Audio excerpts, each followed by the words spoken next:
देश विदेशातल्या टॉप 9 बातम्यांचा आता आढावा घेऊयात.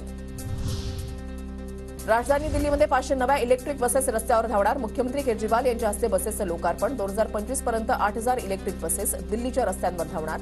केजरीवाल यांचं आश्वासन.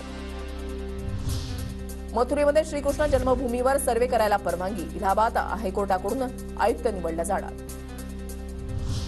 संसदेमधल्या घुसखोरी प्रकरणानंतर सुरक्षा यंत्रणा सतर्क. संसद परिसरात हजारो पोलीस तैनात. कर्मचाऱ्यांची कसून चौकशी. पोलिसांचा कडक बंदोबस्त.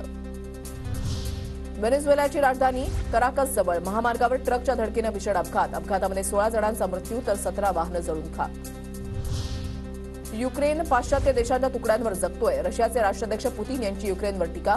उद्दिष्ट पूर्ण होईपर्यंत युद्ध थांबणार नाही. पुतीन यांचा पुन्हा एकदा इशारा.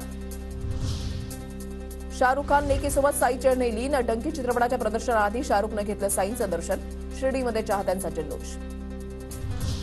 अभिनेता श्रेयस तळपदेला चित्रपटाच्या शूटिंग दरम्यान हृदयविकाराचा झटका. अंधेरीमधल्या बेलव्ह्यू रुग्णालयामध्ये नेत तातडीची अँजिओप्लास्टी. सध्या प्रकृती स्थिर असल्याची माहिती.